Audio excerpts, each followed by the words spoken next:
رات کا وقت تھا، ہوا میں عجیب سی خاموشی تھی، جیسے کائنات بھی سونے کی تیاری کر رہی ہو۔ کمران اپنے دوستوں کے ساتھ ایک شادی سے واپس آ رہا تھا۔ انہوں نے واپسی کا سفر ایک بس کے ذریعے کرنے کا فیصلہ کیا۔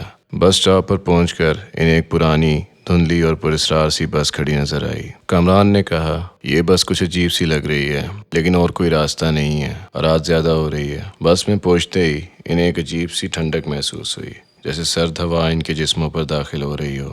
بس میں صرف چند اور مسافر تھے، جو کہ سب کے سب خاموش بیٹھے ہوئے تھے۔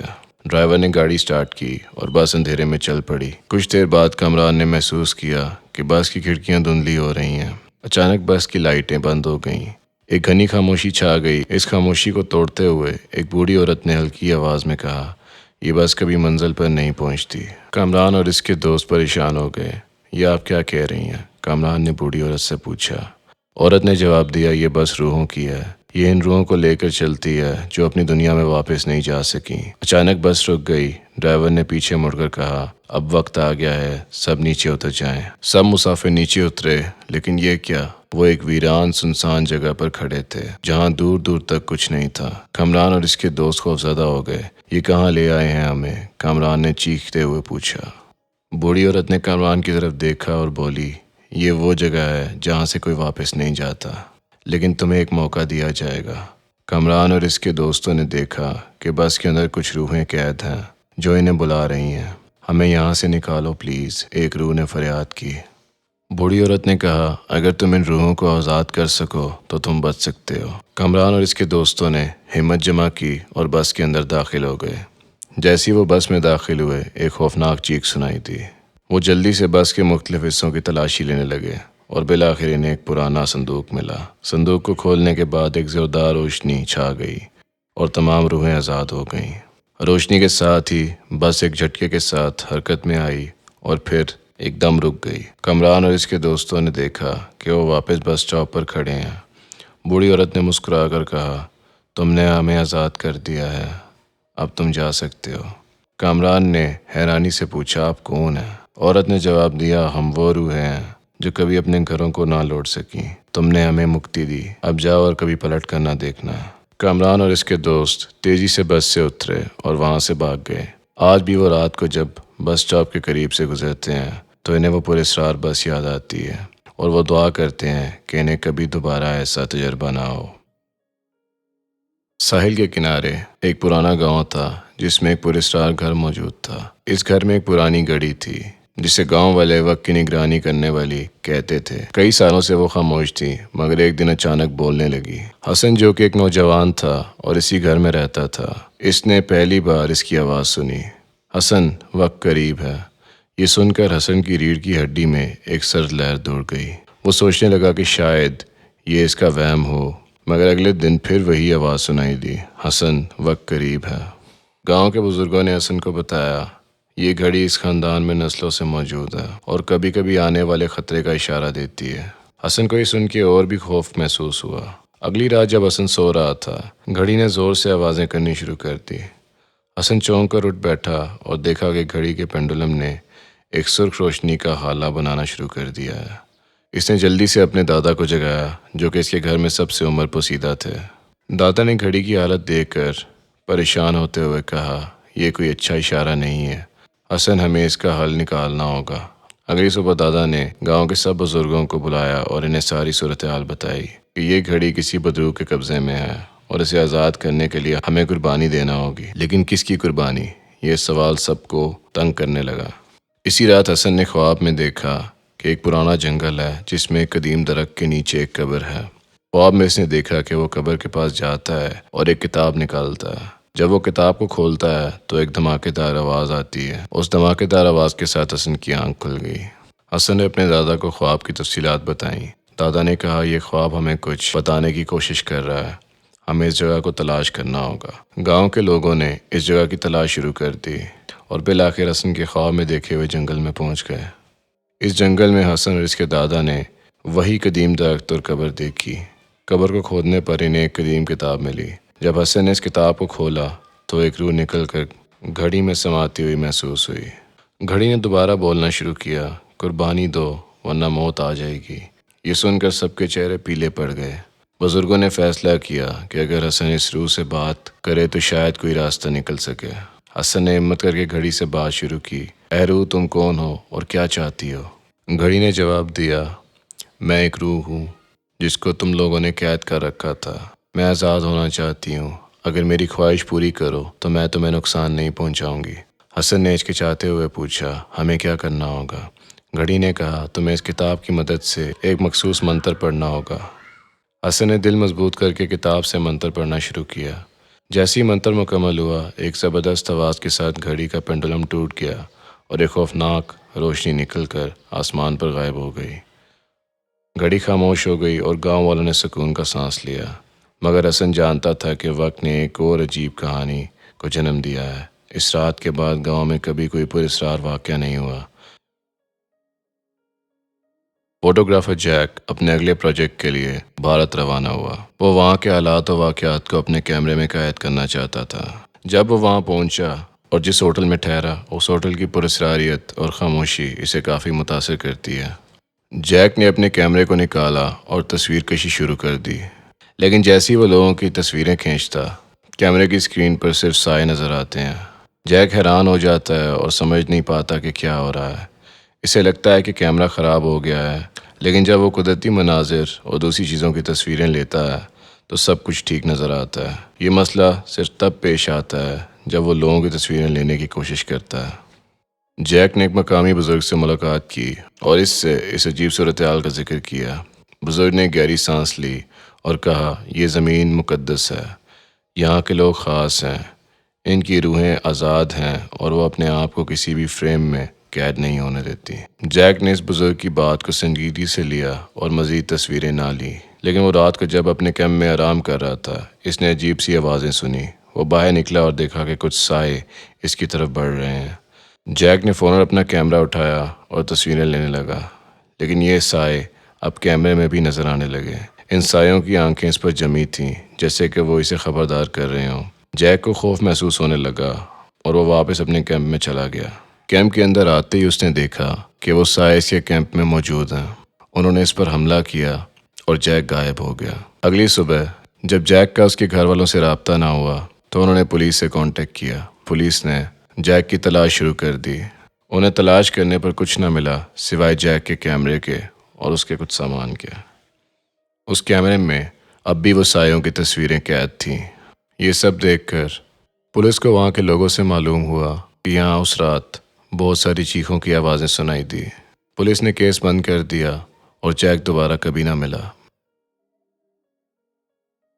پرانے قصبے کی راتیں ہمیشہ سے ہی سنسان اور خاموش رہی تھیں۔ لوگوں نے اپنے وقت گزر جانے کے بعد بھی شہر کی گلیوں میں اپنی کہانیاں چھوڑ دی تھیں۔ انہی کہانیوں میں لپٹی ہوئی ایک لڑکی سارا نے فیصلہ کیا کہ وہ ان پرانی کہانیوں کو زندہ کرے گی۔ سارا کو بچپن سے ہی کہانیاں لکھنے کا شوق تھا۔ ایک دن جب وہ اپنی نانی کے گھر کی پرانی الماری میں جھانک رہی تھی، اسے کچھ پرانی ڈائریاں ملیں۔ یہ ڈائریاں قصبے کے پرانے لوگوں کی تھیں جو اب اس دنیا میں نہیں تھے۔ سارا نے سوچا کہ کیوں نہ ان لوگوں کی کہانیاں پھر سے زندہ کی جائیں، اور رات کو بیٹھ کر لکھنے لگی۔ جب وہ پہلا باب ختم کر چکی تھی، اچانک کمرے کی کھڑکی زور زور سے بجنے لگی۔ سارا نے کھڑکی بند کرنے کی کوشش کی، لیکن وہ خود بخود کھل گئی۔ کھڑکی کے باہر اسے ایک دھندلی پرچھائی نظر آئی، جیسے کوئی اسے دیکھ رہا ہو۔ سارا نے خوف سے اپنے کمرے کا دروازہ بند کر دیا اور لکھائی میں مصروف ہو گئی۔ جیسے جیسے وہ لکھتی جا رہی تھی، کمرے میں عجیب عجیب آوازیں آنے لگیں۔ اس نے اپنی آنکھیں اٹھائیں تو دیکھا کہ کمرے میں وہی کردار موجود تھے جنہیں وہ لکھ رہی تھی۔ سارا نے خود کو جھنجھوڑا اور ایک دم سب غائب ہو گیا۔ اسے لگا کہ شاید یہ اس کا وہم تھا، کیونکہ وہ خود ہارر سٹوریز لکھ رہی ہے اور شاید وہ کہانیاں اس کے ذہن پر اثر کر رہی تھی۔ رات گزر گئی مگر سارا کی نیند اڑ گئی۔ وہ دن بھر بے چین رہی مگر رات کو پھر سے لکھنے بیٹھ گئی۔ ہر رات وہی عجیب و غریب واقعات ہونے لگے۔ ہر دفعہ وہ کردار زندہ ہو کر اس کے سامنے آ جاتے اور اسے خوفزدہ کر دیتے۔ سارا کا اس خوفناک حقیقت سے سامنا ہوا کہ یہ کوئی وہم نہیں ہے۔ ایک رات سارا نے فیصلہ کیا کہ وہ یہ کہانی مکمل کرے گی، چاہے کچھ بھی ہو جائے۔ جیسے ہی اس نے آخری باب لکھا، کمرے میں اچانک اندھیرا چھا گیا۔ سارا نے محسوس کیا کہ کوئی اس کے قریب آ رہا ہے۔ وہ چلائی لیکن اس کی آواز کوئی نہیں سن سکا۔ اگلی صبح سارا کی نانی نے اسے آوازیں دیں لیکن اس کا کوئی جواب نہ آیا۔ جب وہ سارا کے کمرے میں گئیں تو انہوں نے دیکھا کہ سارا بے جان زمین پر پڑی ہے اور اس کی آنکھیں ہمیشہ کے لیے بند ہو چکی ہیں۔ اس کے ہاتھ میں وہی پرانی ڈائری تھی اور آخری صفحے پر خون سے لکھا تھا کہ آج یہ کہانی مکمل ہو گئی ہے، اور اس کہانی کا انت یہ تھا کہ اس کہانی کے رائٹر کی موت ہو جاتی ہے۔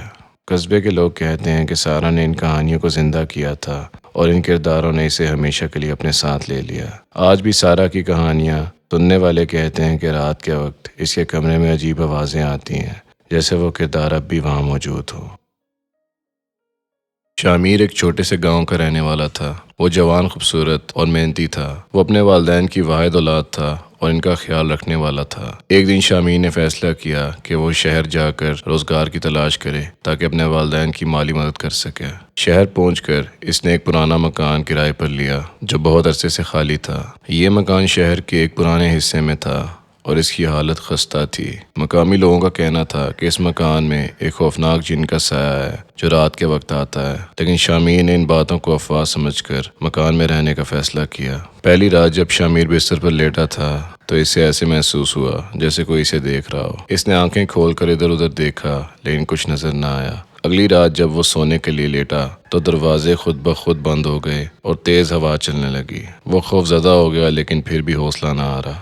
ایک رات شامیر جب گہری نیند میں تھا، اچانک اس کا جسم بے جان ہو گیا۔ وہ بستر پر لیٹا رہا لیکن اس کا جسم حرکت نہ کر سکا۔ اچانک ایک سیاہ سایہ اس کے سامنے نمودار ہوا۔ وہ ایک جن تھا جس کی آنکھوں میں خوفناک روشنی تھی اور اس کے منہ سے خوفناک آوازیں نکل رہی تھی۔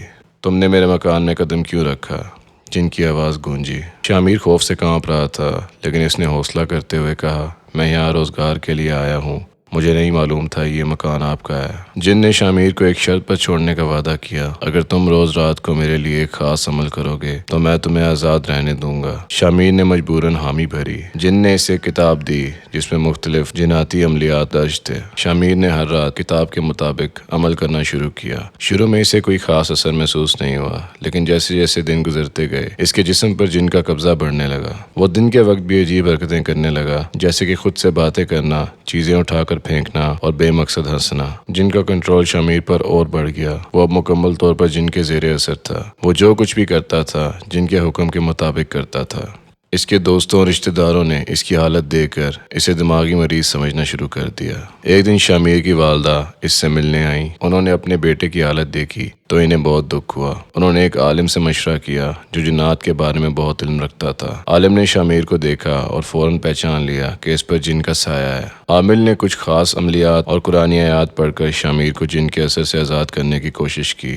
جن نے بہت مزاحمت کی لیکن عالم کے علم اور ایمان کے سامنے ہار ماننی پڑی۔ جن کو شکست ہوئی اور وہ چیختا ہوا مکان سے نکل گیا۔ اس جن کے چلے جانے کے بعد شامیر کی حالت بہتر ہوتی گئی۔ اس نے وہ مکان چھوڑ دیا اور اپنے والدین کے پاس واپس آ گیا۔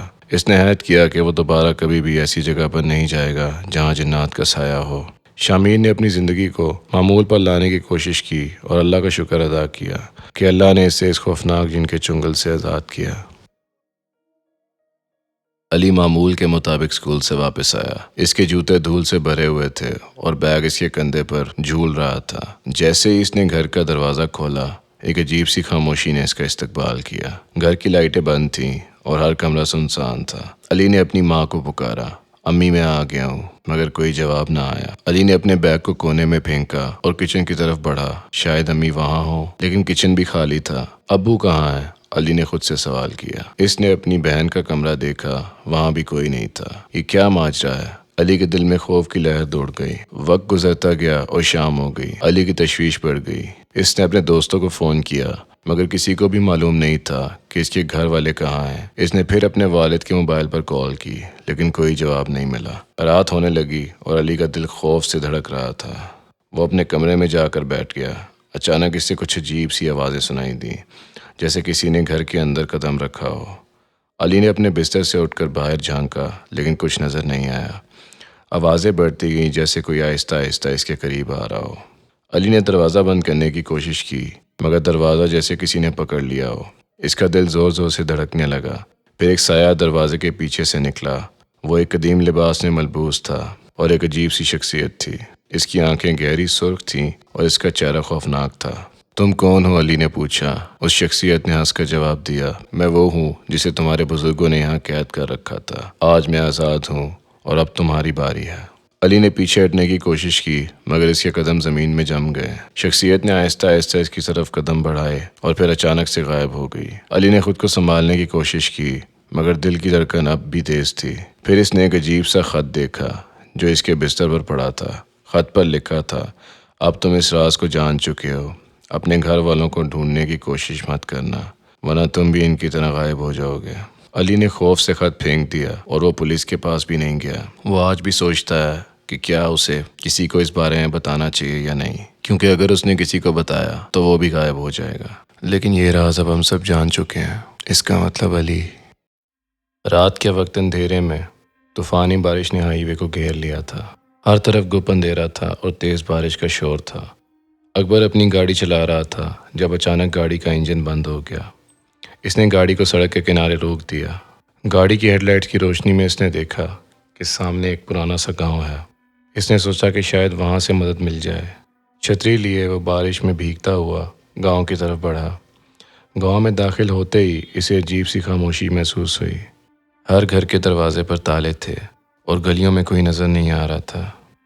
ایک بوڑھا شخص ایک پرانے مکان کے باہر بیٹھا ہوا تھا۔ اکبر نے اس کے پاس جا کر مدد مانگی۔ بوڑھے نے آہستہ آہستہ سر اٹھایا اور کہا، یہاں رکنا محفوظ نہیں ہے، یہ گاؤں منحوس ہے۔ اکبر نے حیرت سے پوچھا، کیوں؟ کیا ہوا یہاں؟ بوڑھے نے ایک لمبی سانس لی اور کہا، کئی سال پہلے اس گاؤں میں ایک حادثہ ہوا تھا۔ ایک بس جس میں بچوں کی جماعت تھی اسی ہائی وے پر حادثے کا شکار ہو گئی تھی۔ ان سب کی روحیں آج بھی اس گاؤں میں بھٹکتی ہیں۔ اکبر نے بوڑھے کی باتوں کو مذاق میں لیا اور واپس اپنی گاڑی کی طرف چل پڑا۔ راستے میں اسے محسوس ہوا کہ کوئی اس کے پیچھے چل رہا ہے۔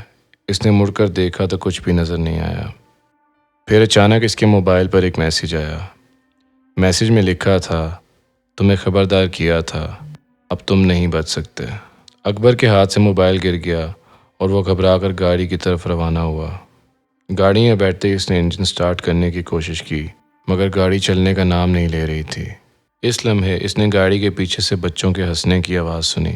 اس نے دیکھا کہ پچھلی سیٹ پر وہ سب بچے بیٹھے ہیں جن کے بارے میں بوڑھے آدمی نے بتایا تھا۔ اکبر نے چیخ ماری اور گاڑی سے باہر نکل آیا۔ بارش تیز ہو چکی تھی اور وہ اندھیرے میں بھاگنے لگا مگر اس کے پیچھے بچوں کی ہنسی اور قدموں کی آوازیں آ رہی تھی۔ اس رات کے بعد اکبر کو کسی نے نہیں دیکھا۔ لوگ کہتے ہیں کہ وہ بھی ان روحوں کا حصہ بن گیا۔ ایک طوفانی رات تھی اور ارسلان اپنی گاڑی میں ہائی وے کا سفر کر رہا تھا۔ بارش اتنی شدید تھی کہ آگے کا راستہ مشکل سے دکھائی دے رہا تھا۔ وہ سوچ رہا تھا کہ جلد سے جلد کسی جگہ رکا جائے جب اچانک اس نے سڑک کے کنارے ایک مسافر کو کھڑے دیکھا۔ ارسلان نے گاڑی روکی اور اس مسافر کو اندر آنے کا اشارہ کیا۔ وہ ایک نوجوان لڑکی تھی جو پوری طرح بھیگی ہوئی تھی۔ اس نے شکریہ ادا کیا اور پیچھے کی سیٹ پر بیٹھ گئی۔ آپ کو کہاں جانا ہے؟ ارسلان نے پوچھا۔ لڑکی نے مدھم آواز میں جواب دیا، بس آگے جہاں آپ جا رہے ہیں۔ ارسلان نے گاڑی چلائی اور باتوں باتوں میں پوچھنے لگا، آپ اس وقت یہاں کیا کر رہی ہیں؟ لڑکی نے سر جھکا کر کہا، میرا ایکسیڈنٹ ہوا تھا، میں مدد کی تلاش میں تھی۔ یہ سن کر ارسلان حیران تو ہوا کیونکہ اس نے وہاں پر کوئی گاڑی نہیں دیکھی تھی، نہ کوئی ایکسیڈنٹ دیکھا تھا۔ لیکن پھر بھی ارسلان کو اس کی حالت پر رحم آ گیا اور تیز رفتاری سے گاڑی چلانے لگا۔ راستے میں ارسلان کو عجیب سی بے چینی محسوس ہو رہی تھی۔ اسے لگا جیسے کوئی اس کی طرف گھور رہا ہے۔ اس نے ریئر ویو مرر میں دیکھا تو لڑکی کی نظریں اس پر تھیں۔ ارسلان نے ہچکچا کر پوچھا، آپ ٹھیک تو ہیں؟ لڑکی نے دھیمی آواز میں کہا، ہاں مگر یہ ہائی وے بہت خطرناک ہے۔ ارسلان نے ہنستے ہوئے کہا، ہاں بارش اور اندھیرا واقعی خطرناک ہے۔ لڑکی نے ایک لمحے کے لیے خاموشی اختیار کی اور پھر کہا، یہاں ہر سال کئی حادثے ہوتے ہیں، کچھ روحیں آج بھی یہاں بھٹکتی ہیں۔ یہ سن کر ارسلان کے رونگٹے کھڑے ہو گئے۔ اس نے مرر میں دوبارہ دیکھا لیکن اس بار وہاں کوئی نہیں تھا۔ اس نے فوراً گاڑی روک دی اور پیچھے مڑ کر دیکھا مگر گاڑی میں کوئی نہیں تھا۔ ارسلان کا دل زور زور سے دھڑکنے لگا۔ اس نے گاڑی کے دروازے کھولے اور باہر نکل کر لڑکی کو تلاش کرنے لگا لیکن کوئی نشان نہیں تھا۔ اچانک اسے سڑک کے کنارے ایک پرانا بورڈ نظر آیا جس پر لکھا تھا، یادگار حادثہ 2005، یہاں ایک بس حادثے کا شکار ہوئی تھی جس میں سب مسافر ہلاک ہوئے تھے۔ اسلان کو یاد آیا کہ لڑکی نے بھی کسی ایکسیڈنٹ کا ذکر کیا تھا۔ اس کی سانس رک گئی اور وہ گاڑی میں واپس بیٹھا۔ اس نے گاڑی سٹارٹ کی اور تیزی سے ہائی وے سے نکل گیا۔ کہتے ہیں کہ اس رات کے بعد ارسلان نے کبھی اس ہائی وے پر سفر نہیں کیا۔ یہ کہانی میرے دوست احسن کی ہے، جو ایک خوفناک واقعہ سناتا ہے اور اکثر اپنے والدین سے ملنے کے لیے گاؤں جاتا رہتا ہے، جو شہر سے تقریباً 3 گھنٹے کے فاصلے پر ہے۔ یہ کہانی اسی ہائی وے پر ایک رات کے سفر کی ہے۔ ایک دن احسن نے دفتر سے دیر چھٹی لی اور فوراً گاڑی میں سوار ہو کر اپنے گاؤں کی طرف روانہ ہو گیا۔ رات کا وقت تھا اور ہائی وے سنسان تھا۔ احسن نے سوچا کہ جلدی پہنچنے کے لیے یہ راستہ ٹھیک رہے گا۔ تقریباً آدھی رات کے قریب جب وہ ایک سنسان علاقے سے گزر رہا تھا، اس نے دیکھا کہ سڑک کے کنارے ایک بوڑھی عورت کھڑی ہے۔ اس کے کپڑے پھٹے ہوئے تھے اور وہ ہاتھ ہلا رہی تھی۔ احسن کو اس کی حالات دیکھ کر ترس آیا اور اس نے گاڑی روک لی۔ عورت نے اسے بتایا کہ اس کی گاڑی کا ایکسیڈنٹ ہو گیا ہے اور وہ مدد کی تلاش میں ہے۔ احسن نے اس عورت کو اپنی گاڑی میں بیٹھنے کی دعوت دی اور سفر دوبارہ شروع کیا۔ عورت نے کہا کہ وہ آگے جا کر اتر جائے گی جہاں اس کا گاؤں ہے۔ احسن نے عورت کے بتائے ہوئے راستے پر گاڑی موڑ دی، لیکن جلد ہی اس نے محسوس کیا کہ وہ راستہ اسے ویران علاقے کی طرف لے جا رہا ہے۔ احسن نے پیچھے مڑ کر دیکھا تو اس عورت کی شکل بدل چکی تھی۔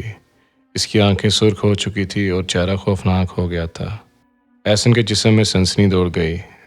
اس نے فوراً گاڑی روک دی اور باہر نکل کر بھاگنے کی کوشش کی، لیکن جیسے ہی اس نے گاڑی کا دروازہ کھولا، وہ عورت بھی غائب ہو گئی۔ اس واقعے کے بعد احسن کے ساتھ کوئی ایسا واقعہ نہیں ہوا اور دوبارہ احسن کبھی اس ہائی وے سے بھی نہیں گزرا۔ یہ کہانی تقریباً 10 سال پہلے کی ہے اور یہ کہانی میرے دوست علی کی ہے، جس نے ایک رات ایسا خوفناک تجربہ کیا کہ آج بھی اس کے رونگٹے کھڑے ہو جاتے ہیں جب وہ اسے یاد کرتا ہے۔ علی کا تعلق ایک چھوٹے سے گاؤں سے تھا جہاں رات کو سڑکیں سنسان ہو جاتی ہیں اور تاریکی چھا جاتی ہے۔ ایک رات علی کو اپنے دوست کی شادی میں شرکت کے بعد اپنے گاؤں واپس جانا تھا۔ وہ ایک چھوٹی سڑک کے ذریعے واپس آ رہا تھا جو جنگل سے گزرتی تھی۔ یہ سڑک رات کو انتہائی خوفناک ہو جاتی تھی کیونکہ یہاں نہ تو اسٹریٹ لائٹس تھیں، نہ ہی کوئی گاڑی نظر آتی تھی۔ علی اپنی موٹر سائیکل پر سوار تھا اور ہر طرف گھنا اندھیرا تھا۔ جنگل کے بیچوں بیچ علی کی نظر ایک عورت پر پڑی جو سفید کپڑوں میں ملبوس تھی۔ وہ سڑک کے کنارے کھڑی تھی اور ہاتھ ہلا رہی تھی جیسے اسے کوئی مدد چاہیے ہو۔ علی کو کچھ عجیب سا محسوس ہوا، لیکن اس نے سوچا کہ شاید کوئی واقعی مشکل میں ہو۔ علی نے اپنی موٹر سائیکل روک دی اور عورت کے پاس جا کر پوچھا، کیا ہوا؟ آپ یہاں اس وقت کیا کر رہی ہیں؟ عورت نے بتایا کہ اس کی گاڑی کا ایکسیڈنٹ ہو گیا ہے اور وہ زخمی ہے۔ علی نے اس کو اپنی موٹر سائیکل پر بیٹھنے کا کہا تاکہ وہ اسے قریبی اسپتال لے جائے۔ عورت بغیر کچھ کہے موٹر سائیکل پر بیٹھ گئی۔ راستے میں علی کو عجیب و غریب احساس ہوا۔ اس نے اپنی موٹر سائیکل کے آئینے میں دیکھا تو وہ عورت غائب تھی۔ علی کا دل زور زور سے دھڑکنے لگا۔ اس نے فوراً موٹر سائیکل روک دی اور پیچھے مڑ کر دیکھا، لیکن وہاں کوئی نہیں تھا، صرف ہوا کی ہلکی سی سرسراہٹ تھی جو درختوں کے پتوں کو ہلا رہی تھی۔ علی نے اپنے گاؤں پہنچ کر اس واقعے کا ذکر بزرگوں سے کیا۔ انہوں نے بتایا کہ اس سڑک پر کئی سال پہلے ایک عورت کا ایکسیڈنٹ ہوا تھا اور وہ موقع پر ہی ہلاک ہو گئی تھی۔ تب سے اس علاقے میں اس عورت کی روح کا سایہ دیکھا جاتا ہے۔ علی کو اب بھی یاد ہے کہ اس رات کے بعد اس نے اس راستے سے دوبارہ کبھی سفر نہیں کیا۔ وہ کہتا ہے کہ بعض اوقات کچھ چیزوں کا کوئی جواب نہیں ہوتا۔ یہ کہانی ہمیں یاد دلاتی ہے کہ دنیا میں کچھ پراسرار چیزیں ہوتی ہیں جن کا کوئی سائنسی جواز نہیں۔ یہ کہانی ایک حقیقی واقعہ ہے جو علی نے خود بتایا ہے۔ ہم سب کو ایسے واقعات سے عبرت حاصل کرنی چاہیے اور ان سے بچنے کی کوشش کرنی چاہیے۔ یہ کہانی عارف کی ہے۔ عارف ایک محنتی طالب علم تھا جو شہر سے اپنے گاؤں اپنے والدین کے پاس جا رہا تھا۔ وہ شام کے وقت ایک بہت ہی سنسان ہائی وے پر اپنی موٹر سائیکل چلا رہا تھا۔ راستے میں ٹھنڈی ہوائیں اس کے چہرے پر پڑ رہی تھی، لیکن اسے اس وقت خطرے کی کوئی بھی علامت محسوس نہیں ہو رہی تھی۔ راستے میں عارف نے دیکھا کہ ہر طرف تاریکی پھیلی جا رہی ہے۔ اس کے ارد گرد خاموشی کافی عجیب و غریب محسوس ہونے لگی۔ اچانک اس نے دیکھا کہ ایک شخص سڑک کے کنارے کھڑا ہے۔ وہ شخص ایک بد شکل سا آدمی تھا جس کا لباس پرانا اور پھٹا ہوا تھا۔ عارف نے سوچا کہ شاید اسے مدد کی ضرورت ہے۔ عارف نے اپنی بائک روکی اور اس آدمی کے پاس گیا۔ کیا آپ کو مدد کی ضرورت ہے؟ عارف نے پوچھا۔ اس شخص نے آہستگی سے اپنا سر اٹھایا اور عارف کو ایسا لگا جیسے اس کی آنکھوں میں خون ہو۔ میں یہاں کھڑا ہوں لیکن میں زندہ نہیں ہوں، اس شخص نے کہا۔ عارف کو یہ سن کر بہت خوف آیا، مگر اس نے خود کو سنبھالا اور اس شخص سے پوچھا، کیا مطلب آپ زندہ نہیں ہیں؟ کیا آپ ٹھیک ہیں؟ وہ شخص جواب دینے سے پہلے تھوڑی دیر خاموش رہا، پھر اس نے بتایا، یہ ہائی وے میرے لیے آخری تھا۔ میں یہاں ایک حادثے کا شکار ہوا اور اب میں ہمیشہ اس راستے پر پھرتا ہوں تاکہ کوئی میری کہانی جان سکے۔ عارف کے دل کی دھڑکن تیز ہو گئی۔ اس کے دماغ میں سوالات کا انبار لگ رہا تھا۔ آپ کی کہانی کیا ہے؟ اس نے شوق سے پوچھا۔ اس بھوت نے اپنی کہانی سناتے ہوئے کہا، میں ایک دن اپنے گاؤں جا رہا تھا اور اچانک میرا ایکسیڈنٹ ہو گیا۔ میری موت نے مجھے اس مقام پر قدیم کر دیا۔ میرے پیچھے کوئی اور نہیں ہے، صرف یہ سنسان ہائی وے۔ عارف نے غور سے سنا اور محسوس کیا کہ اس کی آنکھوں میں آنسو آ گئے۔ کیا آپ اس جگہ کو چھوڑ نہیں سکتے؟ عارف نے پوچھا۔ نہیں، میں اس جگہ کو نہیں چھوڑ سکتا، اس نے کہا۔ میں آپ کی کہانی ہر کسی کو بتاؤں گا۔ آپ کو تنہا نہیں ہونا چاہیے۔ یہ سنتے ہی بھوت کی آنکھوں میں چمک آ گئی۔ شکریہ، تمہاری مدد کے لیے۔ میں تمہیں ایک راز بتانا چاہتا ہوں۔ اس ہائی وے پر آگے بڑھنے سے پہلے اپنی آنکھیں بند کر لو اور دل سے کچھ وقت تک دعا کرو، پھر تم محسوس کرو گے کہ تمہیں نئے راستے ملیں گے۔ عارف نے اس کی بات ماننے کا فیصلہ کیا۔ اس نے آنکھیں بند کیں اور دل ہی دل میں دعا کی۔ جب اس نے آنکھیں کھولیں تو سڑک مکمل طور پر بدل گئی تھی، جیسے کہ ایک نیا سفر شروع کر دیا ہو۔ اب عارف کو اس کی باتوں پر یقین آنے لگا اور وہ اس بھوت کی کہانی دوسروں تک پہنچانے کے لیے تیار تھا۔ اس نے سوچا، کبھی کبھار عجیب ملاقاتیں بھی ہمیں زندگی میں نئی شروعات کرنے کا موقع دیتی ہیں۔ اس رات کے بعد عارف نے شہر واپس جا کر ایک کتاب لکھنے کا فیصلہ کیا، جس میں اس نے اس بھوت کے ساتھ اپنی ملاقات کا ذکر کیا۔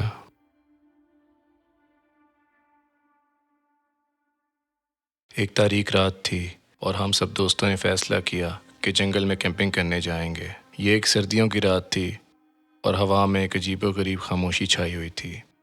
ہم 5 دوست، علی، احمد، بلال، سارہ اور میں، سب مل کر پرانی جیپ میں جنگل کے اندر چلے گئے۔ جنگل میں پہنچ کر ہم نے ایک صاف ستھری جگہ منتخب کی اور وہاں کیمپ لگائے۔ آگ جلانے کے بعد ہم سب نے اپنے اپنے بستروں میں سکون سے بیٹھ کر کہانیاں سنانے کا فیصلہ کیا۔ علی نے ایک خوفناک کہانی سنائی جس میں ایک بھٹکی ہوئی روح کا ذکر تھا جو جنگل میں لوگوں کو بھٹکا دیتی تھی۔ رات کا پہلا پہر گزر چکا تھا اور ہمیں نیند آ رہی تھی۔ اچانک ایک عجیب و غریب آواز نے ہمیں چونکا دیا۔ ایسا لگا جیسے کوئی ہمارے کیمپ کے ارد گرد گھوم رہا ہو۔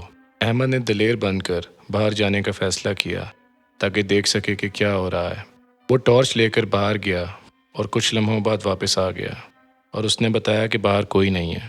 ہم سب نے اسے مذاق سمجھا اور دوبارہ سونے کی کوشش کی، لیکن چند ہی منٹ بعد وہی آواز دوبارہ سنائی دی۔ اس بار ہم سب نے باہر جانے کا فیصلہ کیا۔ باہر کا منظر دیکھ کر ہماری روح کانپ گئی۔ ایک پرانی اور سفید کپڑوں میں ملبوس عورت ہمیں گھور رہی تھی۔ اس کی آنکھیں خالی اور بے روح تھیں اور وہ ہوا میں تیر رہی تھی۔ ہم سب نے خوف سے چلاتے ہوئے واپس کیمپ کی طرف دوڑ لگائی، لیکن وہ عورت ہمارے پیچھے پیچھے آ رہی تھی۔ ہم نے کیمپ میں گھس کر دروازہ بند کر لیا اور ایک دوسرے کو دیکھنے لگے۔ علی نے قرآن پاک کی آیتیں پڑھنی شروع کیں اور کچھ دیر بعد وہ آوازیں بند ہو گئی۔ صبح ہونے تک ہم سب نے جاگتے ہوئے رات گزاری۔ جب سورج کی روشنی آ گئی تو ہم نے فوراً اپنا سامان سمیٹا اور وہاں سے نکلنے کا فیصلہ کیا۔ جیپ میں بیٹھ کر ہم نے جنگل سے باہر کا راستہ لیا اور قسم کھائی دوبارہ کسی بھی جگہ پر نہیں جائیں گے۔ آج بھی جب ہم اس واقعے کو یاد کرتے ہیں تو ہماری روح کانپ اٹھتی ہے۔ وہ رات ہماری زندگی کی سب سے خوفناک رات تھی اور وہ عورت آج بھی ہمارے خوابوں میں آ کے ہمیں ڈراتی ہے۔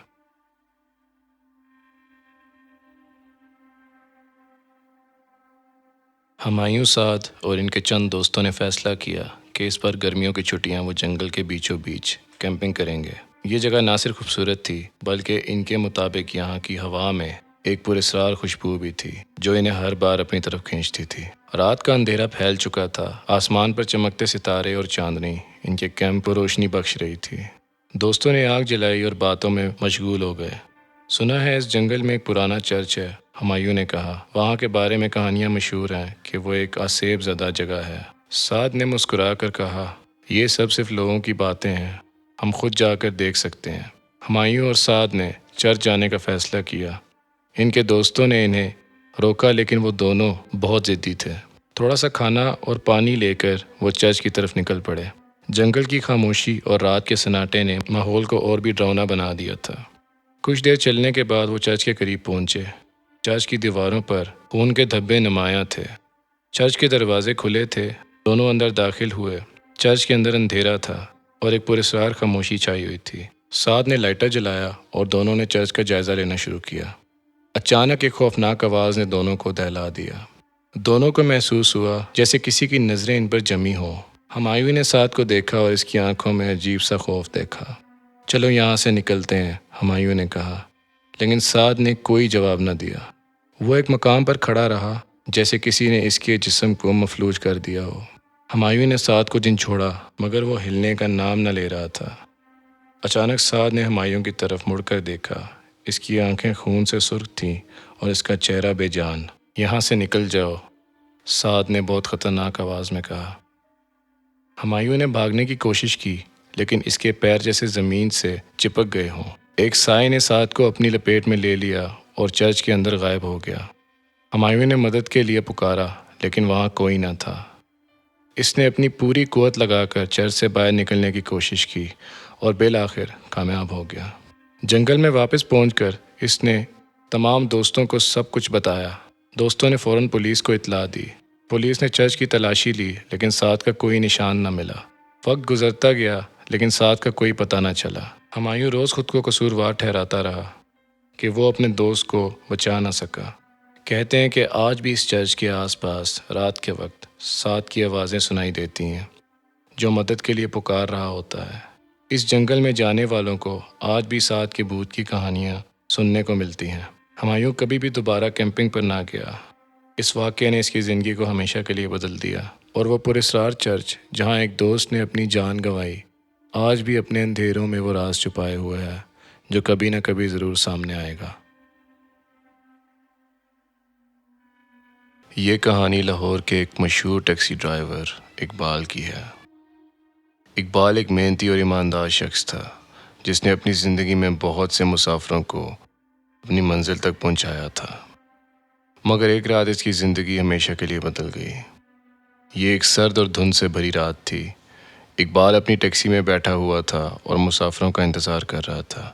اچانک ایک لمبے قد کا شخص جو کہ ایک پرانی سفید چادر میں لپٹا ہوا تھا اس کی ٹیکسی کے قریب آیا۔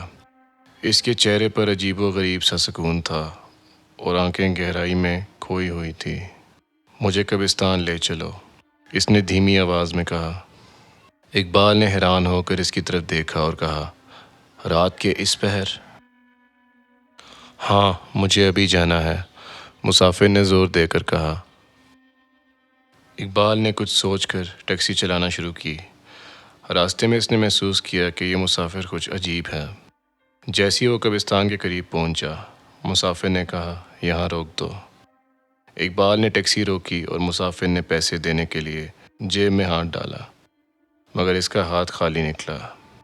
میرے پاس پیسے نہیں ہیں، اس نے کہا۔ اقبال کو غصہ آیا مگر اس نے کچھ نہ کہا۔ اس نے سوچا اس عجیب و غریب شخص سے دور رہنا ہی بہتر ہے۔ اقبال جیسے ہی واپس جانے لگا، اسے پیچھے سے کسی کی ہنسی کی آواز سنائی دی۔ وہ پلٹ کر دیکھنے لگا مگر کوئی نہ تھا۔ پھر اسے اپنی ٹیکسی کے اندر سے ایک عجیب سی سردی محسوس ہوئی۔ اچانک ٹیکسی خود بخود چلنے لگی اور سیدھا قبرستان کے اندر چلی گئی۔ اقبال نے گاڑی روکنے کی بہت کوشش کی مگر بریک نے کام کرنا چھوڑ دیا۔ گاڑی ایک قبر کے قریب جا کر رک گئی اور انجن بند ہو گیا۔ اقبال نے باہر نکلنے کی کوشش کی مگر دروازے بند ہو چکے تھے۔ اقبال نے اپنے موبائل سے روشنی کی اور باہر نکلنے کا راستہ ڈھونڈنے لگا۔ اچانک پیچھے سے کسی نے اس کی گردن پکڑ لی۔ اس نے مڑ کر دیکھا تو وہی عجیب و غریب مسافر اس کے سامنے کھڑا تھا، مگر اس کا چہرہ بھیانک ہو چکا تھا، آنکھیں سرخ اور چہرہ خون سے تر تھا۔ تم نے مجھے یہاں کیوں لایا؟ اقبال نے خوف سے پوچھا۔ تمہیں نہیں پتا؟ میں وہی ہوں جسے تم نے 1 سال پہلے اس جگہ مرنے کے لیے چھوڑ دیا تھا۔ اب میں واپس آیا ہوں، مسافر نے خوفناک آواز میں کہا۔ اقبال کو یاد آیا کہ 1 سال پہلے اس نے ایک زخمی شخص کو اسی جگہ اتارا تھا جو بعد میں مر گیا تھا۔ یہ اسی شخص کا بھوت تھا۔ اب اس شخص نے اقبال کو ٹیکسی کے اندر گھسیٹا اور دروازے بند ہو گئے۔ اقبال کی چیخیں قبرستان کی فضا میں بلند ہونے لگیں، مگر کوئی بھی اسے سننے والا نہ تھا۔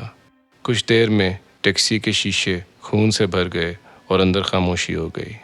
صبح کے وقت جب کچھ لوگ قبرستان سے گزر رہے تھے تو انہوں نے اقبال کی ٹیکسی دیکھی۔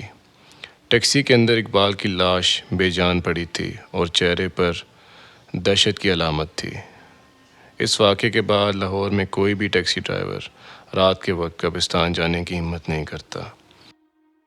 لوگ کہتے ہیں اقبال سے کسی جن نے اپنا بدلہ لیا تھا، اور اس کی موت اس چیز کی گواہی تھی کہ ہمیں کسی کے ساتھ بھی زیادتی نہیں کرنی چاہیے، اور جس شخص کو مدد کی ضرورت ہو اس کی مدد کرنی چاہیے۔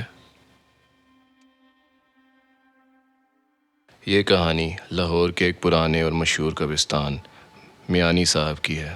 میانی صاحب قبرستان کی پرانی قبریں، خستہ حالت کے مزار اور سنسان رستے ہمیشہ لوگوں کو خوفزدہ کرتے رہے ہیں، مگر ایک رات جو کچھ ہوا اس نے پورے علاقے کو ہلا کر رکھ دیا۔ عادل، سلیم اور شاہد 3 گہرے دوست تھے۔ وہ ہمیشہ کسی نہ کسی ایڈونچر میں مصروف رہتے تھے۔ ایک رات جب وہ سب اکٹھے بیٹھے تھے، سلیم نے ایک خوفناک منصوبہ بنایا۔ کیوں نہ ہم آج رات میانی قبرستان جائیں؟ سلیم نے شرارتی مسکراہٹ سے کہا۔ عادل اور شاہد نے حیرت سے اس کی طرف دیکھا۔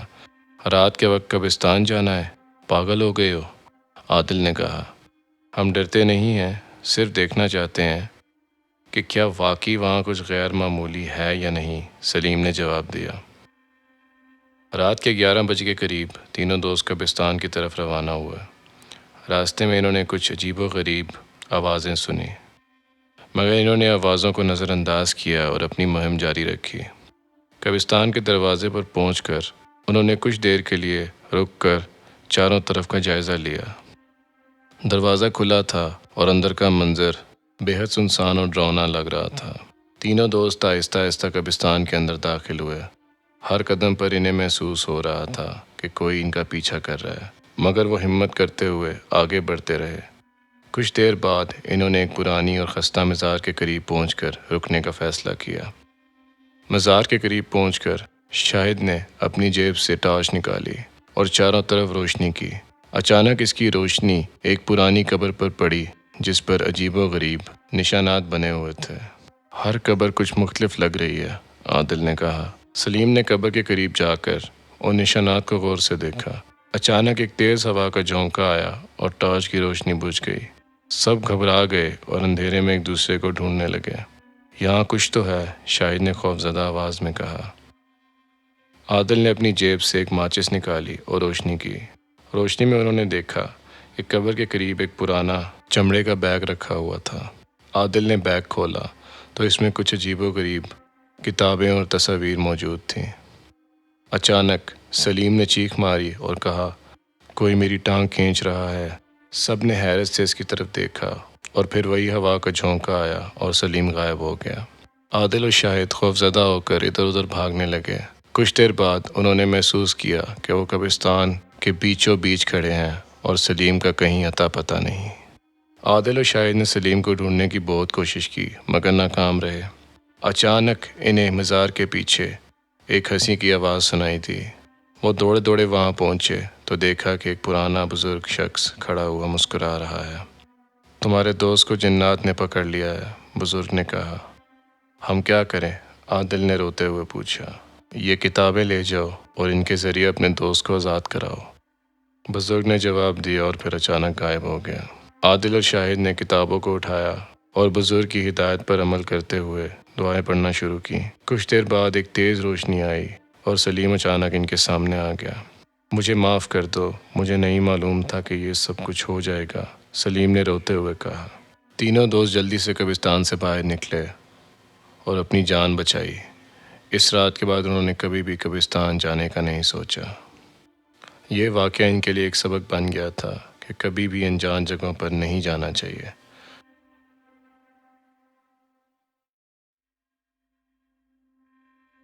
فیصل نامی نوجوان اپنی مصروف زندگی سے کچھ دنوں کی چھٹی پر نکل پڑا۔ وہ ہمیشہ سے ہی مہم جوئی اور مختلف مقامات کی تلاش میں رہتا تھا۔ اس بار اس نے ایک پرانے سنسان پہاڑوں کے دامن میں واقع ہوٹل میں قیام کرنے کا فیصلہ کیا۔ اس ہوٹل کے بارے میں بہت ساری کہانیاں مشہور تھیں، جن میں بھوت پراسرار آوازیں اور خوفناک واقعات شامل تھے۔ فیصل کا خیال تھا کہ یہ سب محض افواہیں ہیں اور حقیقت میں ایسا کچھ نہیں ہوتا۔ وہ اپنی گاڑی میں سفر کرتے ہوئے شام کے وقت ہوٹل پہنچا۔ ہوٹل کے باہر کا منظر ہی کچھ عجیب تھا۔ ایک پرانا اور خستہ حال عمارت تھی جس کے ارد گرد بڑے بڑے درخت تھے۔ جیسے ہی فیصل ہوٹل کے اندر داخل ہوا، ایک سرد ہوا کا جھونکا اس کے چہرے پر ٹکرایا۔ ہوٹل کا استقبالیہ بالکل ویران تھا۔ ایک بوڑھا آدمی جس کا نام یوسف تھا استقبالیہ پر موجود تھا۔ یوسف نے فیصل کو بتایا کہ وہ یہاں کا واحد ملازم ہے اور ہوٹل کے بارے میں سب کہانیاں سچ ہیں۔ فیصل نے ہنس کر ان کی باتوں کو نظر انداز کیا اور اپنے کمرے کی چابی لی۔ کمرہ نمبر 13 ایک تاریک اور پرانے طرز کا کمرہ تھا۔ کمرے میں داخل ہوتے ہی فیصل نے ایک عجیب سی بدبو محسوس کی، لیکن تھکاوٹ کے مارے وہ جلدی سے بستر پر لیٹ گیا اور سو گیا۔ رات کے درمیانی حصے میں فیصل کی آنکھ ایک عجیب آواز سے کھلی، جیسے کسی نے دروازہ کھٹکھٹایا ہو۔ وہ اٹھا اور دروازہ کھول کر دیکھا، مگر باہر کوئی نہیں تھا۔ اگلی صبح فیصل نے یوسف سے رات کے واقعات کے بارے میں بات کی تو یوسف نے اسے ایک پرانی کہانی سنائی۔ یوسف نے بتایا کہ یہ ہوٹل ایک ٹائم پر ایک خوشحالی مقام تھا، مگر ایک خوفناک حادثے کے بعد ویران ہو گیا۔ کہانی کے مطابق ہوٹل کی مالکن مریم ایک جوان اور خوبصورت عورت تھی جس نے یہاں اپنے شوہر کے ساتھ قیام کیا تھا۔ ایک دن مریم کے شوہر نے پراسرار طور پر خودکشی کر لی اور اس کے بعد مریم نے خود کو پھانسی لگا لی۔ اس کے بعد سے مریم کی روح یہاں بھٹک رہی ہے۔ رات کو فیصل نے کمرے میں عجیب حرکتیں محسوس کیں۔ بتی خود بخود جل بجھ رہی تھی اور آئینے میں مریم کی دھندلی سی تصویر دکھ رہی تھی۔ فیصل کو یقین ہو گیا کہ یہاں کچھ نہ کچھ پراسرار ہے۔ تیسرے دن فیصل کو ہوٹل کی چھت پر ایک پراسرار کتاب ملی۔ اس کتاب میں مختلف جادوئی اور پراسرار عملیات درج تھے۔ اس کتاب کو پڑھتے ہوئے فیصل کو معلوم ہوا کہ مریم کی روح نے اس پر قبضہ کرنے کی کوشش کی تھی اور وہ اب بھی یہاں موجود ہے۔ رات کو فیصل نے محسوس کیا کہ اس کے جسم پر کسی اور طاقت نے قبضہ کرنے کی کوشش کی ہے۔ اس کی آنکھوں کے سامنے اندھیرا چھا گیا اور اسے ایسا لگا کہ کوئی اس کا جسم کنٹرول کر رہا ہے۔ فیصل نے فوراً وہاں سے نکلنے کا فیصلہ کیا اور وہ ہوٹل چھوڑ کر وہاں سے روانہ ہو گیا۔ یہ قصہ آج بھی فیصل کو جب بھی یاد آتا ہے تو اس کی روح کانپ اٹھتی ہے۔ میرا نام علی ہے اور میں ایک سفر شوقین ہوں۔ میں کئی ممالک کی سیر کر چکا ہوں اور ہمیشہ کچھ نیا دیکھنے کی تلاش میں رہتا ہوں۔ ایک دن میری ملاقات ایک دوست سے ہوئی جس نے مجھے بتایا کہ اس نے شمالی علاقوں میں ایک چھوٹا سا ہوٹل کھولا ہے اور مجھے وہاں آنے کی دعوت دی۔ میں نے فوراً ہاں کر دی اور کچھ دن بعد وہاں پہنچ گیا۔ یہ ہوٹل ایک ویران علاقے میں تھا، پہاڑوں کے درمیان اور خوبصورت وادی میں۔ ہوٹل کا نام تھا ہوٹل وادی سراب۔ اس ہوٹل کا نظارہ بہت خوبصورت تھا، مگر جیسے ہی میں نے قدم رکھا ایک عجیب سی خاموشی اور خوف کا احساس ہوا۔ میرے دوست ارحم نے مجھے خوش آمدید کیا اور میرے کمرے تک لے گیا۔ کمرہ آرام دہ تھا اور کھڑکی سے باہر کے مناظر بہت دلکش تھے۔ رات کے کھانے کے بعد میں نے ارحم سے پوچھا کہ ہوٹل میں اتنی کم لوگ کیوں ہیں؟ ارحم نے ہنس کر کہا، یہ ہوٹل نیا ہے اس لیے ابھی زیادہ مشہور نہیں ہوا۔ رات کے 10 بجے تھے اور میں بستر پر لیٹ گیا، مگر نیند نہیں آ رہی تھی۔ اچانک دروازے پر ہلکی سی دستک ہوئی۔ میں نے دروازہ کھولا تو کوئی نہ تھا۔ سوچا کہ شاید میرا وہم ہو۔ میں دوبارہ بستر پر لیٹ گیا، مگر چند منٹ بعد پھر دستک ہوئی۔ اس بار میں نے دروازہ کھول کر دھیان سے دیکھا، مگر پھر بھی کوئی نہیں تھا۔ رات کا 1 بج رہا تھا اور میں شدید خوف زدہ ہو چکا تھا۔ اچانک کھڑکی کے باہر کچھ حرکت ہوئی۔ میں نے پردہ ہٹایا تو دیکھا ایک عورت سفید لباس میں کھڑی ہے۔ اس کا چہرہ دھندلا تھا، مگر اس کی آنکھیں بہت خوفناک تھیں۔ میں نے فوراً کھڑکی بند کر دی اور بستر میں گھس گیا۔ صبح ہوتے ہی میں نے ارحم سے بات کی اور اسے سب کچھ بتایا۔ اس نے کہا یہاں کچھ عرصے پہلے ایک عورت کی موت ہوئی تھی۔ لوگ کہتے ہیں کہ اس کی روح اب بھی یہاں بھٹک رہی ہے۔ یہ سن کر میرا خوف اور بڑھ گیا۔ میں نے فیصلہ کیا کہ میں اب یہاں سے چلا جاؤں گا، مگر جاتے جاتے میں نے سوچا کہ اس عورت کی کہانی کیا ہے۔ ہوٹل کے پرانے ملازم سے پوچھا تو اس نے بتایا کہ وہ عورت ایک مسافر تھی جو یہاں آئی تھی، مگر اس کی موت ایک حادثے میں ہوئی۔ اس کی روح اس حادثے کے بعد یہاں بھٹک رہی ہے۔ میں نے ارحم سے کہا کہ وہ اس ہوٹل کو بند کر دے، مگر اس نے انکار کر دیا۔ میں وہاں سے چلا آیا، مگر اس ہوٹل کی یادیں اور خوفناک رات کبھی نہیں بھلا سکا۔ آج بھی کبھی کبھی میں اس ہوٹل کے بارے میں سنتا ہوں کہ وہاں کچھ عجیب و غریب واقعات ہو رہے ہیں۔ شاید وہ روح آج بھی وہاں بھٹک رہی ہے اور کسی مسافر کی منتظر ہے۔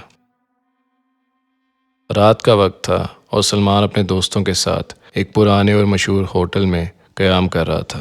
یہ ہوٹل ایک چھوٹی سی پہاڑی کے اوپر واقع تھا اور لوگوں میں اس کے بارے میں خوفناک کہانیاں مشہور تھیں۔ لوگوں کا کہنا تھا کہ اس ہوٹل میں ایک جن کا بسیرا ہے جو وہاں آنے والوں کو نقصان پہنچاتا ہے۔ سلمان اور اس کے دوستوں نے اپنے کمروں میں چیک ان کیا اور رات کا کھانا کھانے کے بعد اپنے کمروں میں چلے گئے۔ سلمان کے دوستوں نے اسے کہا کہ وہ جنوں کی کہانیوں پر یقین نہ کرے، لیکن سلمان کو عجیب سا احساس ہو رہا تھا۔ جیسے ہی وہ بستر پر لیٹا، اس نے محسوس کیا کہ کمرے میں ایک سردی کی لہر دوڑ گئی ہے۔ اچانک اس کی آنکھیں بند ہو گئی اور اسے ایک سایہ دکھائی دیا۔ اچانک سلمان کو محسوس ہوا کہ کوئی اس کے جسم میں داخل ہو رہا ہے۔ اس کی سانس رکنے لگی اور وہ چیخنے کی کوشش کرنے لگا، مگر اس کی آواز بند ہو گئی تھی۔ اس نے محسوس کیا کہ اس کے جسم پر کسی کا قبضہ ہو گیا ہے۔ سلمان کے دوستوں نے اس کی حالت دیکھ کر اسے جگانے کی کوشش کی، مگر وہ بے سدھ تھا۔ اگلی صبح سلمان کی حالت بہت عجیب تھی۔ وہ نہ بول رہا تھا، نہ کسی کو پہچان رہا تھا۔ اس کے دوستوں نے اسے فوراً ڈاکٹر کے پاس لے کے جانے کا فیصلہ کیا، مگر ڈاکٹر بھی سلمان کی حالت دیکھ کر حیران رہ گیا اور انہیں مشورہ دیا کہ وہ کسی پیر فقیر سے رجوع کریں۔ سلمان کے دوست اسے ایک مشہور پیر کے پاس لے گئے۔ پیر صاحب نے سلمان کو دیکھتے ہی کہا، اس کے جسم میں ایک طاقتور جن داخل ہو چکا ہے جو اس کی جان نہیں چھوڑے گا۔ پیر صاحب نے بہت کوشش کی، مگر جن نے سلمان کے جسم کو نہیں چھوڑا۔ کئی مہینے گزر گئے، مگر سلمان کی حالت میں کوئی بہتری نہیں آئی۔ اس کے دوست اور خاندان والے مایوس ہو چکے تھے۔ سلمان کا جسم ایک زندہ لاش کی طرح ہو گیا تھا۔ وہ جن سلمان کے جسم میں ہمیشہ کے لیے بسیرا کر چکا تھا اور کبھی بھی اسے نہیں چھوڑنے والا تھا۔ سلمان کی کہانی لوگوں کے لیے ایک عبرت بن گئی اور اس ہوٹل میں کوئی بھی دوبارہ قیام کرنے کی ہمت نہیں کرتا تھا۔ وہ جن جو سلمان کے جسم میں داخل ہوا تھا، اس ہوٹل کی خوفناک رازوں میں سے ایک ہے۔ ایک چھوٹے سے قصبے کے کنارے پر واقع ایک پرانا ہوٹل تھا جو عموماً لوگوں کی نظروں سے اوجھل رہتا تھا۔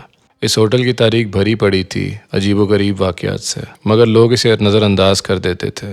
ایک دن زبیر اور اس کا خاندان ایک مختصر چھٹی منانے کے لیے اس ہوٹل میں ٹھہرے تھے۔ رات کے وقت جب سب سو گئے، زبیر کی بیٹی سارہ نے اپنے کمرے میں عجیب و غریب آوازیں سنی، کبھی ہنسنے کی، کبھی رونے کی، مگر عائشہ نے اسے بچوں کی خیالی باتیں کہہ کر نظر انداز کر دیا۔ اگلی رات زبیر نے خود بھی عجیب حرکتیں محسوس کیں۔ اس نے دیکھا کہ کسی نے اس کے کمرے کا دروازہ دھیرے سے کھولا، مگر جب اس نے باہر جا کر دیکھا تو کوئی نہیں تھا۔ ہوٹل کے عملے نے بھی کسی غیر معمولی چیز کی موجودگی کی تصدیق کی تھی۔ اگلی صبح ہوٹل کے مینیجر نے زبیر کو بتایا کہ اس ہوٹل میں ایک جن کا خاندان رہتا تھا۔ یہ خاندان برسوں پہلے کسی ظلم کا شکار ہوا تھا اور ان کا بدلہ لینا ابھی باقی تھا۔ اس رات جب زبیر نے سونا چاہا تو اس نے ایک سایہ دیکھا جو اس کے بیڈ کے پاس کھڑا تھا۔ زبیر کا خاندان جن کے غضب کا نشانہ بننے لگا۔ ایک رات جب زبیر اور اس کا خاندان ہوٹل کے باغیچے میں بیٹھے تھے تو اچانک ہوا تیز ہو گئی۔ درختوں کی شاخیں آپس میں ٹکرانے لگیں اور ہوا میں ایک بھاری پن محسوس ہونے لگا۔ اچانک ایک جن کا سایہ سامنے آیا۔ اس نے اپنے خاندان کے ساتھ ہونے والے ظلم کی کہانی سنائی۔ زبیر نے جن کے خاندان سے معافی مانگی اور ان کو مدد کرنے کی پیشکش کی۔ جن نے زبیر کے دل سے اخلاص کو پہچانا اور اسے ایک موقع دیا۔ زبیر نے ہوٹل کے پرانے ریکارڈ کھنگال کر اس ظلم کی کہانی کو دنیا کے سامنے لانے کا وعدہ کیا۔ اس کہانی کا آغاز ایک رات سے ہوتا ہے جب ایک نوجوان لڑکا علی اپنے دوستوں کے ساتھ ایک طویل سفر پر نکلا۔ وہ سب ایک مشہور شہر کی طرف جا رہے تھے، لیکن راستے میں ایک خستہ حال ہوٹل نظر آیا۔ ہوٹل کا نام تھا فیئر ویو ہوٹل۔ اکثر لوگوں سے سننے میں آتا تھا کہ یہاں پر عجیب و غریب واقعات ہوتے ہیں۔ علی اور اس کے دوستوں نے ان باتوں کو نظر انداز کر کے اس ہوٹل میں رکنے کا فیصلہ کیا۔ وہ جانتے تھے کہ یہ جگہ لوگوں کے لیے اچھی نہیں مانی جاتی، لیکن ان کا خیال تھا کہ یہ سب محض افواہیں ہیں۔ جب وہ ہوٹل پہنچے، ایک سنسان خاموشی نے ان کا استقبال کیا۔ ہوٹل کا مالک ایک بوڑھا آدمی تھا۔ اس نے انہیں خوش آمدید کیا اور کمروں کی چابی دی۔ کمروں میں داخل ہوتے ہی انہوں نے ہوٹل کے اندرونی حصے کی عجیب صورتحال دیکھی۔ دیواروں پر مٹی اور خاموشی کا احساس تھا۔ جیسے جیسے رات کا اندھیرا بڑھنے لگا، ہوٹل کی فضا میں ایک عجیب سا خوف بھی پھیلنے لگا۔ علی اور اس کے دوستوں نے فیصلہ کیا کہ وہ اپنے کمرے میں نہیں رہیں گے اور باہر چہل قدمی پر نکل جائیں گے۔ باہر اندھیرا اور زیادہ گہرا ہو گیا تھا۔ جب واپس ہوٹل کی طرف لوٹ رہے تھے، اچانک ایک عجیب سی آواز سنائی دی۔ ایک درخت کے نیچے ایک خاتون کی شکل نظر آئی۔ وہ رو رہی تھی اور اس کی مدد کی درخواست تھی۔ علی نے دوستوں سے کہا کہ ہمیں اس کی مدد کرنا چاہیے، لیکن جب وہ اس کے قریب پہنچے تو وہ خاتون غائب ہو گئی۔ یہ منظر دیکھ کر علی کے دوستوں میں خوف پھیل گیا۔ انہوں نے جلدی سے ہوٹل واپس جانے کا فیصلہ کیا، لیکن جب وہ ہوٹل میں داخل ہوئے تو وہی بوڑھا آدمی ان کے سامنے آیا۔ اس کے چہرے پر ایک خوفناک مسکراہٹ تھی۔ نئے مہمان خوش آمدید، اس نے کہا۔ علی کو لگا جیسے اس کی آنکھوں میں کچھ عجیب سا ہے۔ وہ اپنے کمرے کی طرف بڑھنے لگے، لیکن جب انہوں نے دروازہ کھولا تو اندر صرف تاریکی نظر آئی۔ کمرہ خالی تھا، جیسے کبھی وہاں کوئی تھا ہی نہیں۔ علی کے دل کی دھڑکن تیز ہو گئی۔ ان سب دوستوں کے ارد گرد کہیں بھی کوئی بھی چیز موجود نہیں تھی۔ رات کے آخری حصے میں علی نے دیکھا کہ سب دوست ایک ایک کر کے غائب ہونے لگے۔ کوئی ایک کمرے سے چلا گیا، کوئی دوسرے کمرے سے۔ تھوڑی دیر بعد سب کو احساس ہوا کہ وہ اس ہوٹل میں پھنس گئے ہیں۔ جب علی نے باہر کا دروازہ کھولا تو باہر ایک اور دنیا نظر آئی، جہاں کوئی چیز نہیں تھی، بس اندھیرا اور خاموشی تھی۔ چند ہفتے بعد ہوٹل کے باہر کچھ مسافر آئے۔ انہوں نے دیکھا کہ فیئر ویو ہوٹل کا کوئی نام و نشان باقی نہیں تھا۔ یہ زمین ایسے بنجر ہو گئی تھی جیسے کبھی یہاں کچھ تھا ہی نہیں۔ علی اور اس کے دوست جو کبھی اس جگہ پر آئے تھے، اب صرف ایک کہانی بن کے رہ گئے تھے۔ لوگوں کی زبان پر ایک ایسی کہانی رہ گئی، ایک ایسی صبح جو کبھی طلوع نہیں ہوئی۔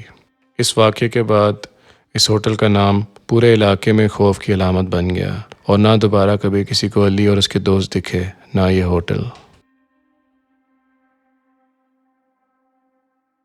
کہیں دور ایک سنسان شاہراہ پر ایک پرانا ہوٹل تھا، جس لوگوں کا ماننا تھا کہ یہ ہوٹل مسافروں کو اپنے اندر قید کر لیتا ہے۔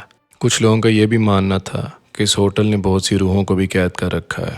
علی اور اس کی دوست فاطمہ ایک سست ویران سی شام کو سفر کے دوران اس ہوٹل پہنچے۔ وہ سخت تھکے ہوئے تھے اور ان کے پاس یہاں رکنے کے علاوہ کوئی چارہ نہیں تھا۔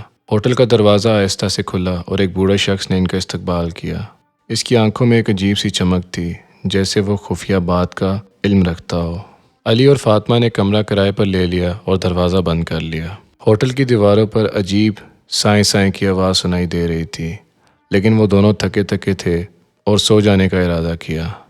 رات کی گہرائی میں فاطمہ نے ایک خواب دیکھا۔ ایک جادوئی مخلوق نے اسے اپنے پاس بلایا اور کہا، تم یہاں ہمیشہ کے لیے رکنے والے ہو۔ اگلی صبح فاطمہ نے علی کو اپنا خواب سنایا، لیکن اس نے مذاق میں اڑا دیا۔ مگر وہ صبح کمرے سے باہر نکلے تو وہ دیکھ کے حیران رہ گئے کہ ہوٹل کا داخلی دروازہ اچانک غائب ہو چکا تھا۔ چاروں طرف صرف تاریکی اور سناٹا تھا۔ محسوس ہونے لگا تھا کہ جیسے ہوٹل نے انہیں اپنی آغوش میں لے لیا ہے، لیکن ان کے پاس فون تھا، لیکن نیٹ ورک کہیں بھی موجود نہ تھا۔ فاطمہ خوفزدہ ہو گئی اور اس کے چہرے پر حیرانی واضح تھی۔ علی نے اس کی ہمت بڑھائی، مگر ان کی حالت خراب ہو رہی تھی۔ اچانک ہوٹل کی دیواروں نے شور مچانا شروع کیا، بظاہر جیسے کوئی طاقتور چیز ان کے قریب آ رہی ہو۔ پھر ایک ہنسی کی گونج سنائی دی جو کمرے میں بڑھ گئی۔ فاطمہ کا کیا حال ہوا؟ کیا اس نے خواب دیکھا تھا یا حقیقت تھی؟ اس کی آنکھوں میں خوف تھا۔ علی نے فیصلہ کیا کہ وہ اس بوڑھے شخص کے پاس جائیں گے جس نے انہیں یہاں لایا تھا۔ جب وہ اس کے کمرے کے دروازے پر پہنچے تو اندر سے ایک خوفناک آواز آئی، تم میرے جادوئی جال میں پھنس چکے ہو، اب تم یہاں سے کبھی نہیں جا سکتے۔ اچانک وہ دروازہ خود بخود کھل گیا اور ان کی آنکھوں کے سامنے ایک وحشت ناک منظر تھا۔ دیواروں پر انسانی شکلیں نظر آ رہی تھی جو بے بسی اور درد سے چیخ رہی تھی۔ یہ سب وہ لوگ تھے جو پہلے اس ہوٹل میں آئے تھے لیکن کبھی واپس نہیں جا سکے۔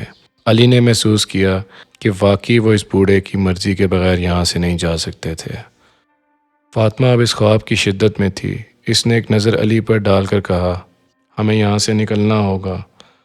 وہ دونوں لڑنے کا فیصلہ کر چکے تھے، لیکن وہ جانتے تھے کہ یہ آسان نہیں ہوگا۔ اس رات کی مکمل سیاہی میں علی اور فاطمہ نے ایک منصوبہ بنایا۔ انہوں نے ہوٹل کے سال کو توڑنے کی کوشش کی، جبکہ دور سے وہ چہرے ان پر ہنستے رہے۔ انہوں نے مل کر سورہ بقرہ کی آیت پڑھی جو کہ ان کے ایمان کی طاقت کا نشان تھی۔ حیرت کی بات یہ ہوئی کہ جیسی وہ آیت پڑھنے لگے، ہوٹل کے اندر کا ماحول تبدیل ہو گیا اور ایک چمکدار روشنی آئی۔ وہ اس چمکدار روشنی کی طرف بڑھے اور اچانک باہر کا دروازہ ان کے سامنے کھل گیا۔ آخرکار سب کچھ خاموش ہو گیا اور وہ دونوں باہر کی ہوا میں سانس لینے لگے۔ جب وہ باہر نکلے تو ہوٹل غائب ہو چکا تھا، جیسے وہ کبھی یہاں موجود ہی نہیں تھا۔ یہ ہوٹل ایڈونچر کا ایک خوفناک باب بن گیا، اور اس سے ہمیں یہ سیکھ ملتی ہے کہ کبھی کبھی خوابوں کی حقیقت خطرناک ثابت ہو سکتی ہے۔